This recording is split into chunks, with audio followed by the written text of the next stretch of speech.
So, welcome, Hassan. Thanks for taking a little bit of time out. I'm sure a very busy day to have a conversation with me about your business. Could Thanks, you tell us a Asari. little bit? Oh, pleasure. Could you tell us a little bit about yourself and the company? Thanks for the invitation and wish you all the best in your work. And this my business is started from 28 years, and now I started actually as an individual, and I was the founder of the company. And this has developed by the time I tried to get some partners. As you know, that we look for our friends to start any partnership. So I started with three of my friends. Then I have put 1 year to establish the company. Then all of us was having his own business, or it was an employee actually. I was working in a multinational company, Oracle company, and then when we passed the first year of that we have calculated, we have rules. Everyone have a role to do. Then they got busy. All of them got busy, and we didn't manage to establish the company. And also, I was keeping 20% from the work that we make so that we can make the capital with. But they asked it to distribute this resource. So I told them, okay, then we will distribute it. But when we establish the company, we will need to collect money again. So when we did this, there was the first thing of the failure of the partnership. As after 1 year, we didn't establish the company, so I established it on my own and got my wife as a partner only with me. So this was the real beginning of the company, and then we started. I when why I choose have chosen my wife. I didn't choose her because she is one of my wife. I chose her because she was working in this year more than any one of us of the four partners without being part of the company. So you can imagine. For this, I have included her in the company, and she's the co-founder. I am graduated of languages. I am translator from Arabic to English and Arabic to Spanish and Spanish to English. I work in all, and as I am a translator and interpreter as well. I started my career from the after the second year of the faculty. I worked as a simultaneous interpreter in a fabrication company. They were importing the instruments and equipments from Spain and from Italy. And I was interpreting to the technicians that were there. And alhamdulillah, passed the years. And then I worked in the same factory as an interpreter, as a translator, and then I entered in the administrative work. I was working with the chairman. I have been his assistant. After that, I have traveled with him to Europe, to India, to Asia, and then I moved in another career shift. I moved from this to tourism. Worked as a touristic tour leader, and then I prepared some studies. I was preparing in the previous, when I was in the previous company, I prepared my master's degree in languages. And then when I entered the tourism, I prepared a second bachelor degree in tourism and touristic guidance. When I finished it after 2 years, I made another career shift to the technology or to the IT sector, starting to work for Oracle since 2006. Then I started to get another training, technical training related to Oracle products. And at the same time, I started to focus more on making my own company for Islamic translation and started my studies in Islamic translations. I started a diploma Islamic studies, and then entered another bachelor degree in Islamic studies, then the masters, and in the same field. And by the years, I was planning also to have my MBA last year, but I postponed it to this year or next year till I finish the master degree in Islamic studies. So this was a brief background of my work and the company. No, excellent. And I understand it's such a wide range of services from not just translation, could be books, could be film, could be audio, voiceover. It's a huge list of different things. So what would be there is there a thing as a typical client?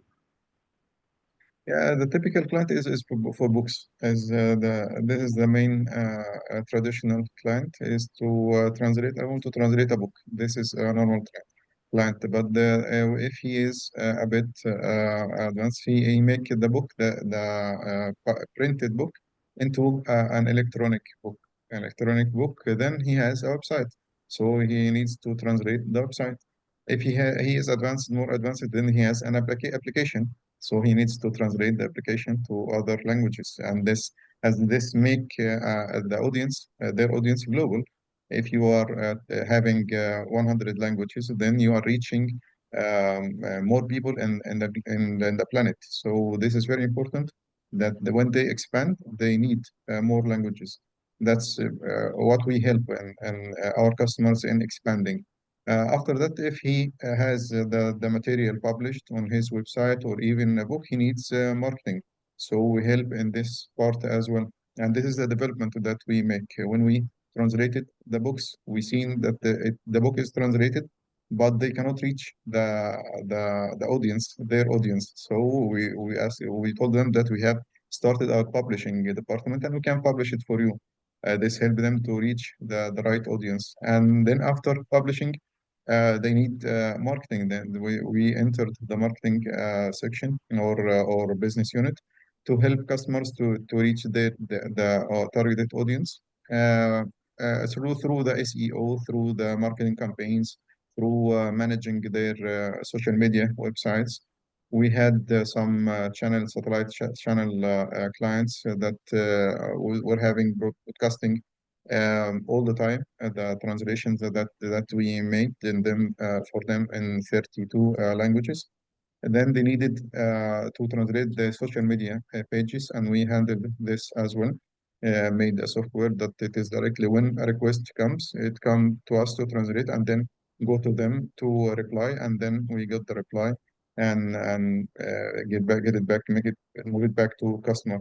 So this helped them to expand and to get more audience and to get more engagements and Mm, reach top level.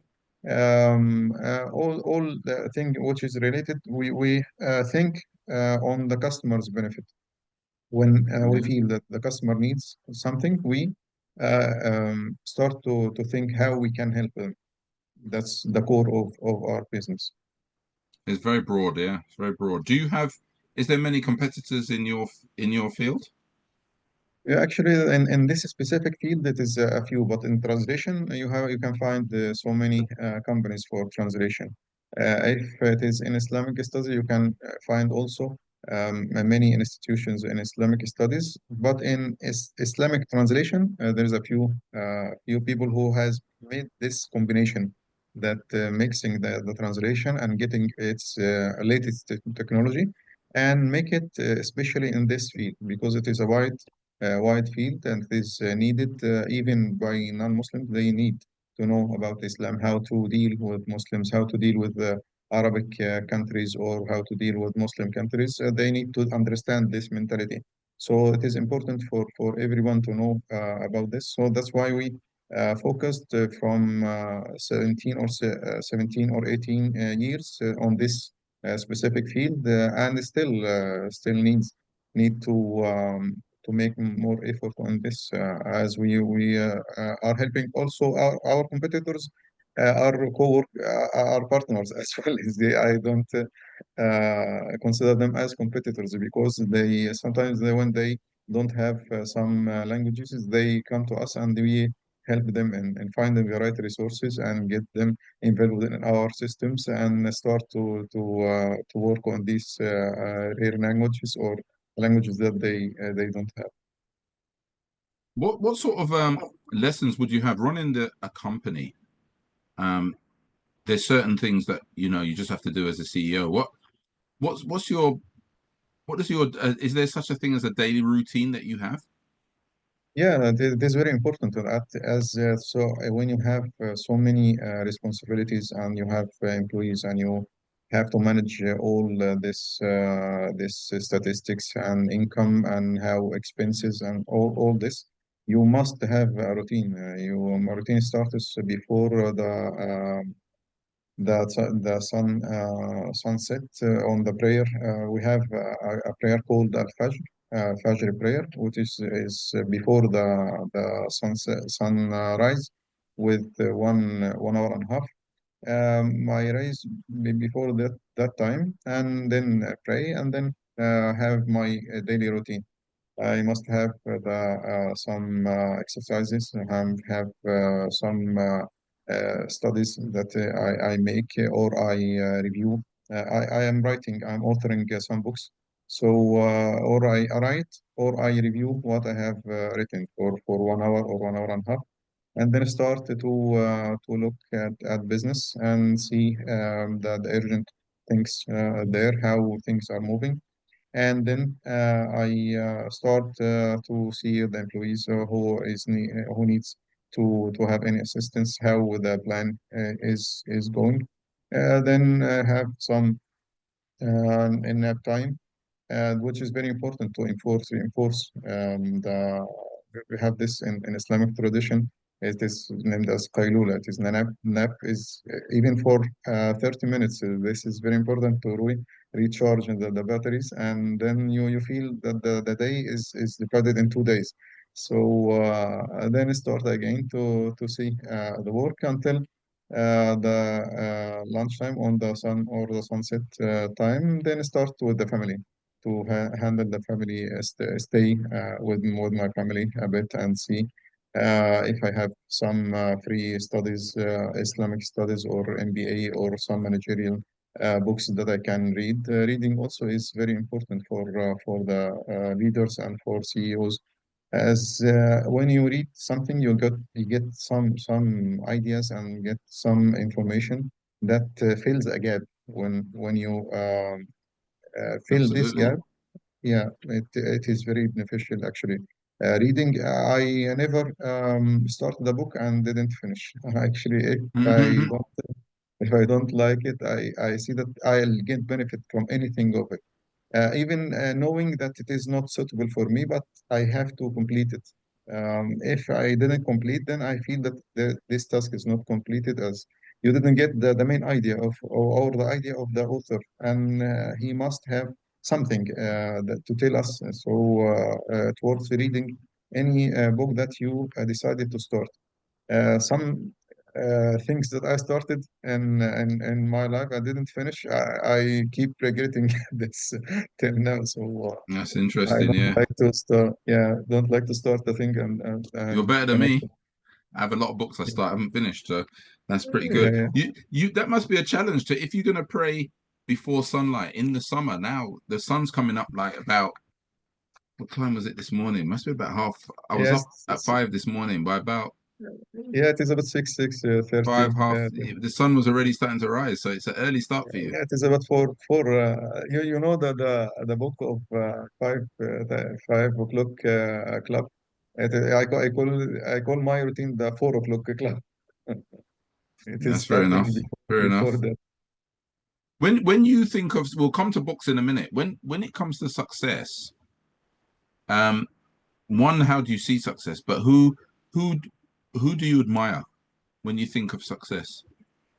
Yeah, success actually is a combination for me. It is not only calculated by the money, but it is calculated by if you are having a message and you have a mission in life, and then you are going towards this mission and you are making all what you can to achieve this mission and to get your message conveyed. This is success for me.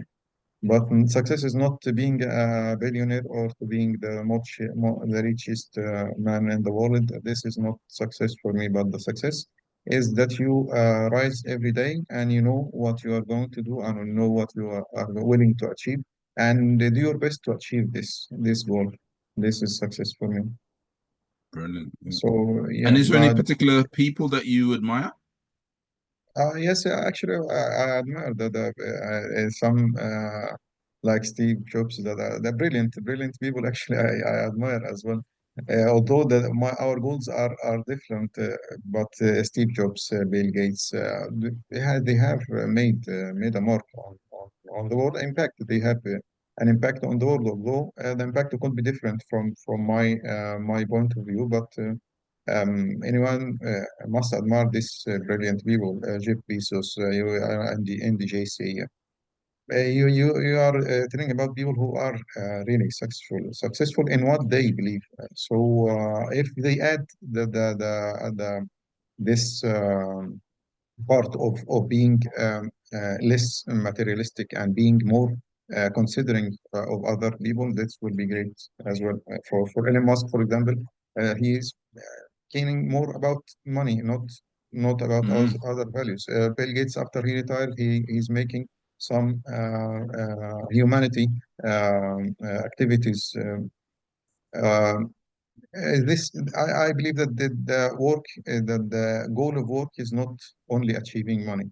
The goal of work is to leave an impact, is to make something the world a better place. So for all people.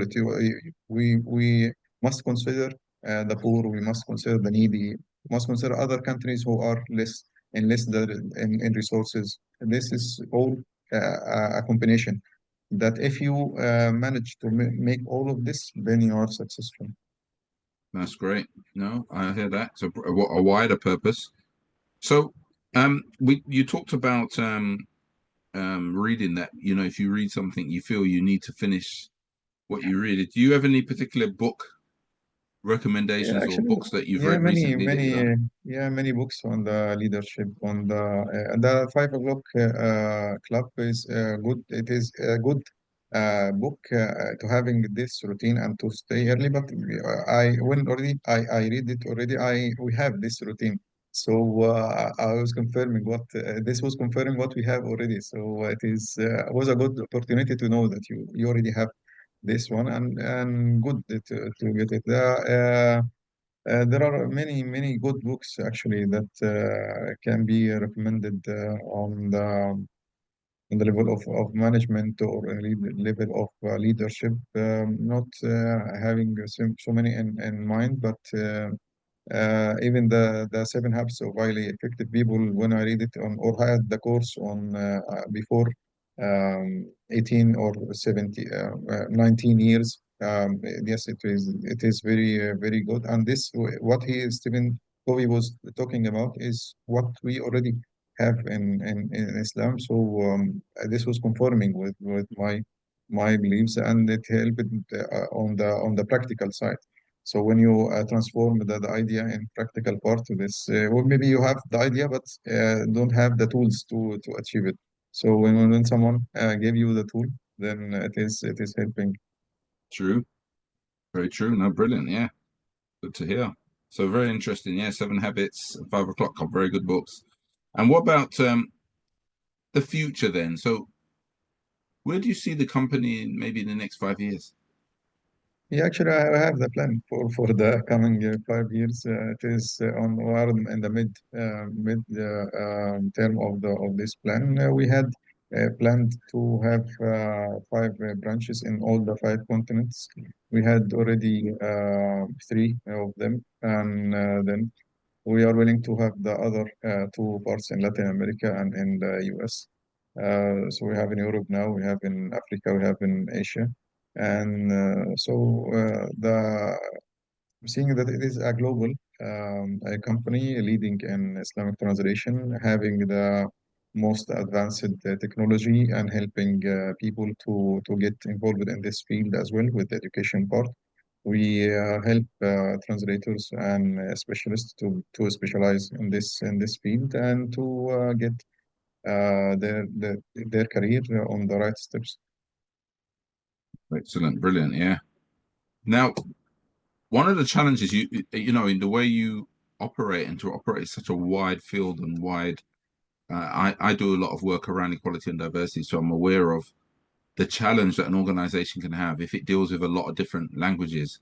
So you have to have a lot of people ready to step in when you need them from a very wide range of languages.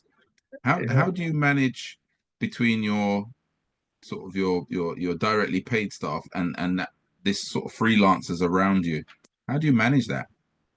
Yeah, actually, it is very challenging as our core value is reaching top quality. And this is very difficult to achieve in translation because the rush of translations, the pressure of the clients, they need it, or agencies, they need it as soon as possible. They make tight deadlines.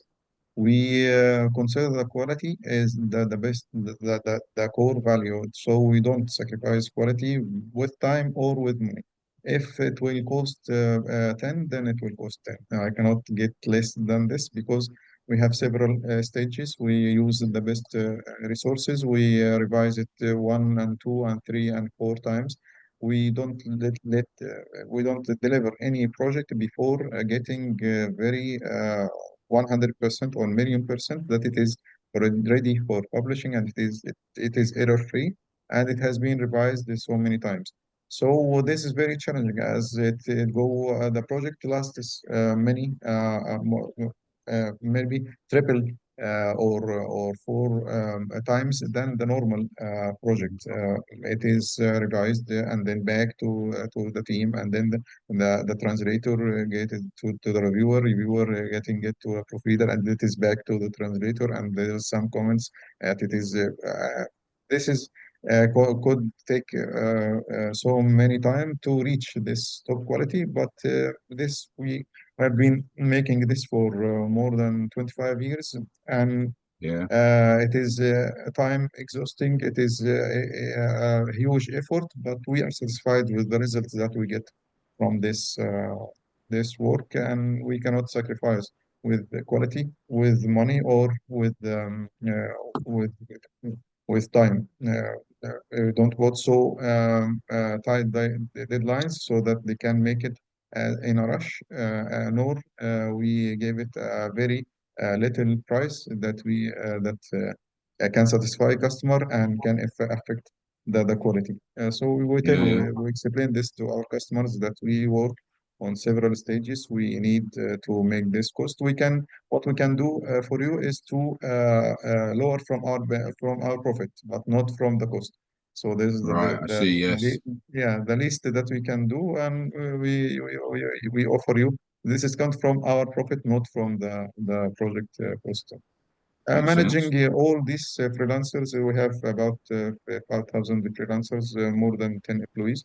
Wow, it's a It lot. is challenging. Yeah, it's challenging. We pay for the technology programs so that we can manage this and use the quality assurance tools, use the translation tools to get this errors minimized as possible and make the delivery between teams as smooth as possible. But this costs money, but we are satisfied with the result as when and also when it is there is a latest technology that we move to this latest technology, although it is costly, but we look for quality, and working for quality is costly. So Yeah, yeah. uh, even if we are getting less profit, this worth, and it is aligned with our mission and our vision and our message in life, and we were happy that we are achieving this.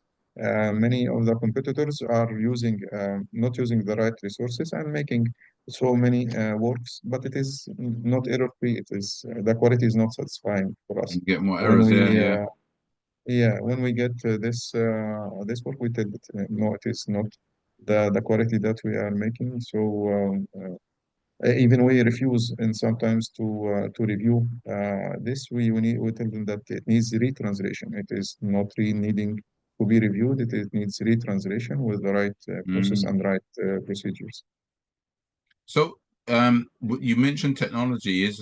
Is AI impacting on your industry now? Yeah, it was impacting. Yeah, it was impacting the industry from 1 year. AI is not a new thing in translation industry, but it was known by the industry specialists. But now AI is known by all the globe. So they think that it is a new thing. When he put the translation on a program, he put the text in the program or the video, he get it translated. So I think that it is done. It is a good thing. It is easy. It is not like that. We were making this from 15 or 17 years, 70 years. So, but not that is not how it works. The quality of AI has increased in the last years. So it is helping, but it is an assistant, not a replacement for human translation. It still needs review and still not so accurate. It is still needs training you need to train the AI on what you are making and lead them to make what you are making. So that can be considered a draft. It is impacting our business for the customers who are not understanding this point. So what we make, they want less price. We are giving price for the stages that we are making, and this is the cost that we have. So they tell that this price is very high. What I put the video on the program and I get it translated or dubbed.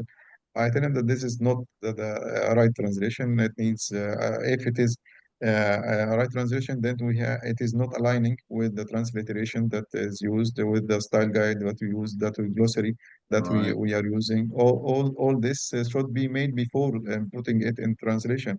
And also after that, you review it 1 time and 2 times and 3 times. It cannot be delivered like that, especially in a sensitive field like Islamic translation, which is translating sacred texts from the Quran or Hadith. Or it is not normal. It is like medical or legal translation. If you are making a medical translation and there is an error in translation, then it could be a disaster. So Yeah, it's very important. that's why the effort that we make is to explain to customers that it is not a magic. It is a tool that you can use, but it is not magic. It needs a human revision. It needs a human organization, human management on all the process. But this is helping. You can consider it as a draft for the work, and then the draft is good by 60% or 70% or 80%, then good. I'm saving time and effort and keep going in less time, in less effort. And instead of making 100 words, I'm making 200 or 300 words. This will be good for me as well. Yeah. So it helps So, him massively. Yeah. That's yeah. interesting. So, is there anything in terms of the way you organize your business? Would you do anything different if you started again? Yeah, actually, if I start again, I'll be more accurate to choosing people working as partners or as employees. As I have got in some terms, I was making the plan and was making everything ready, and that I got an employee, for example, that he's not making his part of the plan, and this is was retarding the plan, making it to if it not happening this year to postpone it to next year or the day the year after. So this, yeah, choosing the right people will be yeah, the main thing. Planning and choosing the right people because the team is very important actually. You can Mm, have the best business and the best idea, but the team is not achieving. But now very happy with my team because I in this decision of hiring and firing was very slow and firing people. I was very keen of not firing and so. So this cost me that it is delaying my plan. So I learned to give one and two and three chances, and all the chances that I can give. But in some time, you have to fire. You have to fire. How, how, how You do you find the best staff? Do you just put an advert out in the different platforms and find them that? Is there any particular way that you yeah, found it yeah. easy to get the right people? It's not easy actually. It is not easy, but you have to do it in all platforms, and it is not enough to search in LinkedIn or say or make an announcement on Facebook or on another employment channels. But you will have to make the interviews and to see the also it is not related to the technical part only, the personality of the employee. He has to have the same vision and same mission as you. It is not only about work. It is to believe in this company and to believe in this mission and to work as if it is your own. My employees are, I tell them from the first day that you are our partners. You are not an employee. When I choose you, I choose you because you believe in this work. And I'm sure that you will be giving the best of you. But this I learned it after. I was not choosing like that before. At the beginning, I was not choosing like that. But when I saw that some people are making the only, they are keen only about the position, getting the salary, and they are not care. They don't care about the mission or to achieve the goals of the company. Then I learned this lesson, but it was a very hard lesson to learn actually. Lost many years of the company's time and most lost money as well as you are getting the not the right resources in the place. So this is if he's a freelancer, then I know will not work with him again. But an employee, Yeah, no, he is a partner with you. it's tricky. Just my last couple of questions then. If I gave you 100 million to invest in business, what would you invest it in? I'll be investing in making the AI as a servant in this field. I I'm thinking I'm planning actually for this planning to make the first Islamic language model that can be helping the Islamic industry and the Islamic teams, associations, and organizations to get the best quality of the AI aside from the normal translation language models that are not focusing on this part are not focusing also in Arabic. So I'll be focusing on the Arabic and English, two other languages, and be the first language model in Islamic translation. Brilliant. And in terms of finishing off, then, if people who are business owners listening to this have different business challenges and so on, what few tips would you give a business owner in terms of staying on track or being, achieving success? Development. You must cope with development. You must cope with the change. Don't let yourself in some field and you are not coping with the changes are happening. I have taken a decision in AI. Actually, we was refusing to make it an Islamic translation because it was not giving good quality. But after we saw that everyone is using it with haphazard figure, then we decided to include it in our team and make it make the best model that they can use instead of having any model. Because using ChatGPT, for example, is not good at all in Islamic translation, and they are Mm, using it. They are using it and they are publishing the work without revision or with revision, but they didn't compare all the models that are there and make the custom model that can help in this field. So I entered in this to fill this gap, and to not to sacrifice quality, to get the most of technology with the highest quality and with the best resources. to review and to make it available for everyone. So Yeah, my advice to business leaders or the CEOs that you have to cope with any change. You have to have a vision that what I'm doing now and how I'm going to be in the future, and how can I get benefit from the change, not to refuse the change so that you will be outdated, or nor to make something that it is not well calculated. no, brilliant, brilliant. Yeah, we could talk all day. There's lots to cover. We covered a lot of different areas. Um, Hossam, I just want to say thank you for taking the time out to do this, and I hope people learned as much as I did about you and your business. Thank you very much. Thanks for you, Asari. It was a very pleasure to have this interview with you, and wish you all the best and action coach. And inshallah, we'll be having some fruitful business and have cooperation with you, inshallah. Brilliant. Thank you.